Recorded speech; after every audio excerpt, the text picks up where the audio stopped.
Hello friends, welcome back BK24 study zone.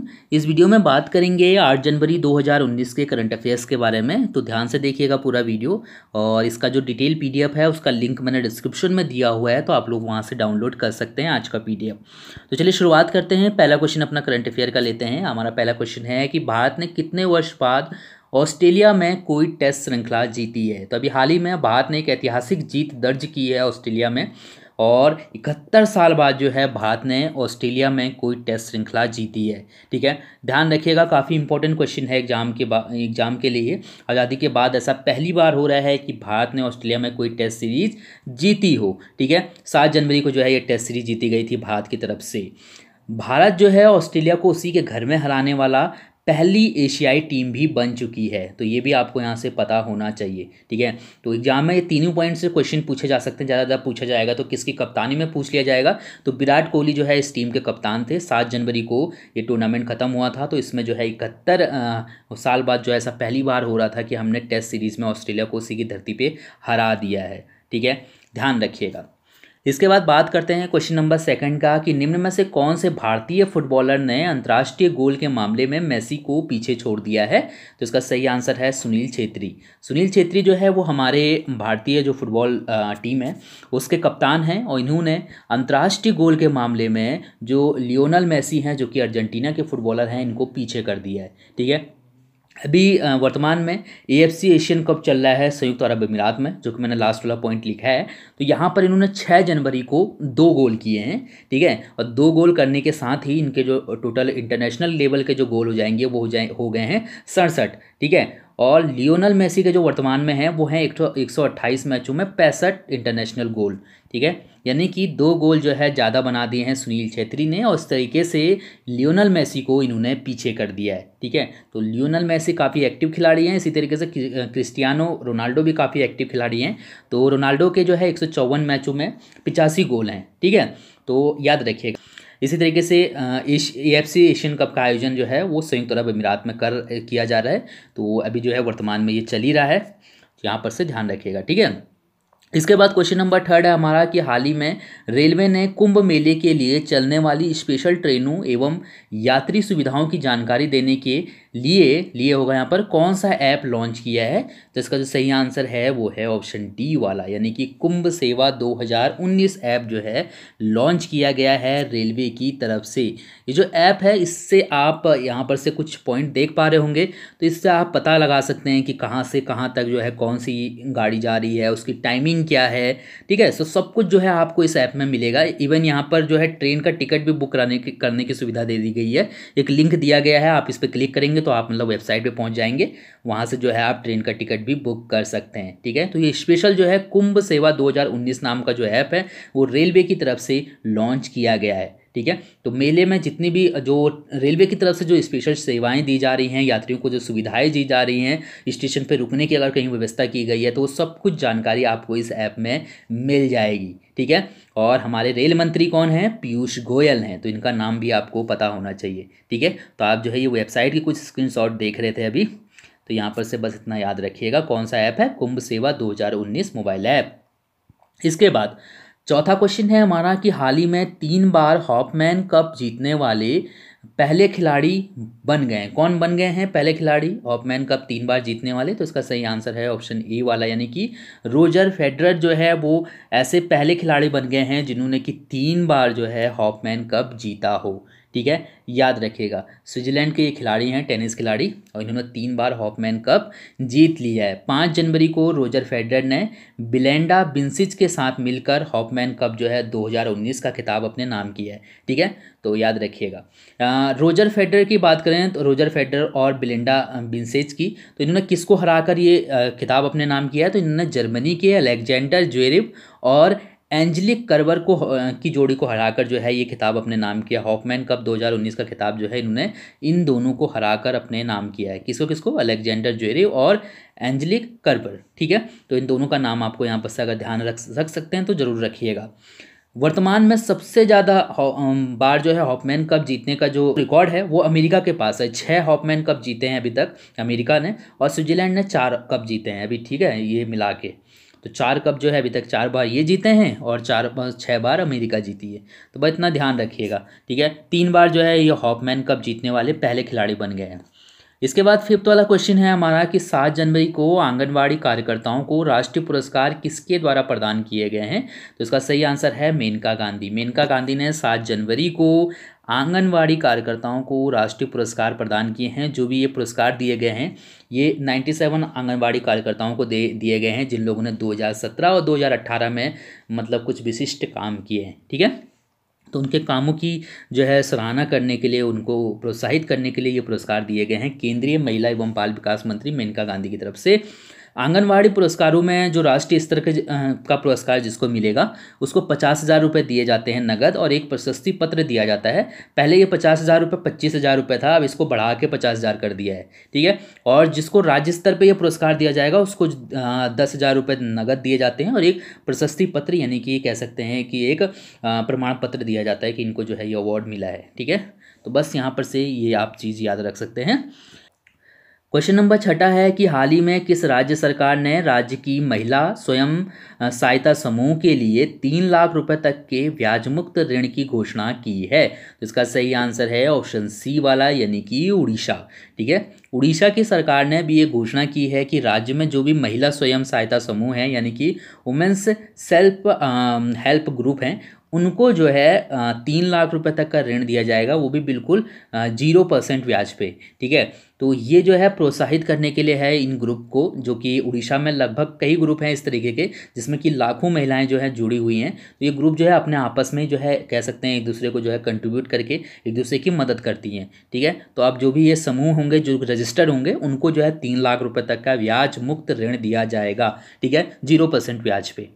यहाँ पर से ये चीज़ आपको पता होनी चाहिए। उड़ीसा के बारे में कुछ पॉइंट मैंने लिखे हैं। राजधानी है उड़ीसा की भुवनेश्वर, जिले हैं 30, राज्यपाल है गणेशी लाल और मुख्यमंत्री हैं नवीन पटनायक। मुख्य न्यायाधीश की बात करें तो न्यायमूर्ति KS झावेरी मुख्य न्यायाधीश हैं और विधानसभा अध्यक्ष हैं प्रदीप कुमार अमात।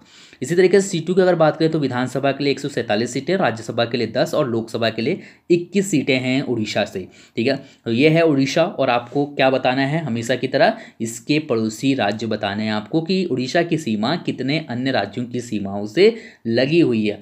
ज़्यादा लोग इंटरेस्ट नहीं दिखाते हैं इसमें, वो लोग आंसर ही नहीं लिखते हैं, लेकिन क्या फ़र्क पड़ता है। आप लोग जिसको पढ़ना होगा वो लोग आंसर लिख दीजिएगा कमेंट करके, ठीक है।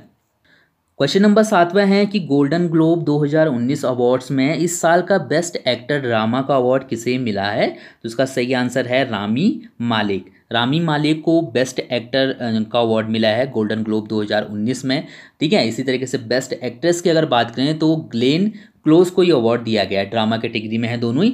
इसी तरीके से गोल्डन ग्लोब अवार्ड में बेस्ट डायरेक्टर के लिए अल्फांसो क्यूरो को चुना गया है, इनकी फिल्म थी रोमा, इस फिल्म के लिए इनको चुना गया है। और बेस्ट टेलीविजन सीरीज़ की अगर बात करेंगे ड्रामा कैटेगरी का तो द अमेरिकन्स को चुना गया है, ठीक है। तो यहाँ पर से 4 पॉइंट थे जो इंपॉर्टेंट थे वो मैंने आपको बताया। इसके अलावा भी इसमें बहुत से अवार्ड दिए गए हैं, आपको पढ़ना होगा तो आप एक बार सर्च करके जरूर पढ़िएगा गोल्डन ग्लोब अवार्ड। यहाँ पर से ये जरूर याद रखिएगा कि ये 76वें गोल्डन ग्लोब अवार्ड थे, ठीक है। क्वेश्चन नंबर 8वां है कि हाल ही में केंद्र सरकार ने कितने उपग्रह प्रक्षेपण यान विकसित करने के लिए 10,900 करोड़ रुपए मंजूर किए हैं? तो इसका सही आंसर है ऑप्शन डी वाला यानी कि 40, ठीक है। केंद्र सरकार ने 40 उपग्रह प्रक्षेपण यान विकसित करने के लिए 10,900 करोड़ रुपए जो है मंजूर किए हैं। इसरो को ये पैसा दिया जाएगा और अगले 4 सालों में इसरो 40 उपग्रह जो है उपग्रह प्रक्षेपण यान विकसित करेगा, ठीक है। सैटेलाइट प्रक्षेपित करने के लिए जो रॉकेट होते हैं उनको जो है उनको बनाने के लिए ये पैसा दिया गया है। 40 जो है इस तरीके के रॉकेट बना के देगा, ठीक है, इसरो बनाएगा। तो ध्यान रखिएगा इसरो के जो अध्यक्ष हैं वर्तमान में के सिवान है, तो ये आपको पता ही होंगे। तो 10,900 करोड़ रुपए जो है मंजूर किए गए हैं 40 उपग्रह प्रक्षेपण यान बनाने के लिए। क्वेश्चन नंबर 9 है कि हाल ही में भारतीय वैज्ञानिकों द्वारा जारी जानकारी के अनुसार किस नदी में पहली बार ऑक्टोपस देखे गए हैं? तो इसका सही आंसर ऑप्शन ए वाला है यानी कि नर्मदा, ठीक है। नर्मदा नदी में पहली बार ऑक्टोपस देखे गए हैं, अभी ऐसी जानकारी वैज्ञानिकों की तरफ से दी गई है। और याद रखिएगा कि जो ये ऑक्टोपस पाए गए हैं ये सिस्टोपस इंडिकस प्रजाति के ऑक्टोपस हैं, ठीक है, जिन्हें कि ओल्ड वीमेन ऑक्टोपस भी कहा जाता है। तो आपको ये पता होना चाहिए ऐसा पहली बार हो रहा है कि नर्मदा नदी में जो है ऑक्टोपस देखे गए हैं। क्वेश्चन नंबर 10वां है कि 7 जनवरी 2019 को केंद्र सरकार ने आर्थिक रूप से पिछड़े सामान्य जाति के लिए कितने प्रतिशत आरक्षण देने की मंजूरी दी है। तो इसका सही आंसर क्या हो जाएगा, ऑप्शन बी वाला यानी कि 10। ठीक है, 7 जनवरी 2019 को केंद्र सरकार की तरफ से ये फैसला लिया गया है कि जो भी सामान्य वर्ग के लोग आर्थिक रूप से पिछड़े हुए हैं उनको 10% का आरक्षण दिया जाएगा। ठीक है, अगर ये फैसला लागू किया जाता है सरकार की तरफ से तो इसके लिए जो है अनुच्छेद 15 और 16 में संशोधन करना होगा, जो कि कहीं ना कहीं डायरेक्टली और इनडायरेक्टली आरक्षण से संबंधित है, जिसमें ये सभी को समान माना गया है और साथ ही साथ मतलब आर्थिक रूप से किसी को जो है इस तरीके का आरक्षण दिया जाए इसका कोई उल्लेख नहीं है अनुच्छेद 15 में।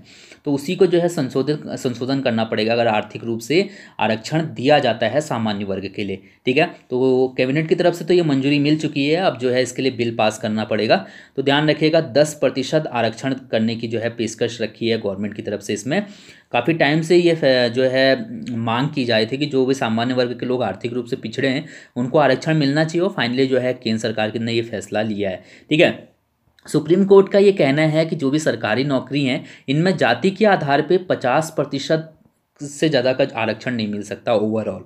ठीक है, अभी वर्तमान में देखा जाए तो 49.5% का आरक्षण होता है। टोटल जो सीटें आती हैं 49.5% का आरक्षण होता है। अगर ये आरक्षण भी इसमें लग जाता है 10% तो 59.5% का आरक्षण हो जाएगा ओवरऑल। ठीक है, और ये जो आरक्षण का लाभ मिलेगा ये उन लोगों को मिलेगा जिनकी आय 8 लाख रुपए सालाना उससे कम है। ठीक है, यानी कि 8 लाख रुपए से कम जिसकी आय होगी उसको ये जो है आरक्षण का लाभ मिलेगा। तो आने वाले टाइम में देखते हैं इसमें और क्या प्रावधान किए जाते हैं। हालांकि इसमें ये भी है कि इसने एरिया से ज़्यादा ज़मीन नहीं होनी चाहिए, या फिर मकान जो है इतने 1000 स्क्वायर फीट से ज़्यादा नहीं होना चाहिए। तो इस तरह के कई प्रावधान है इसमें।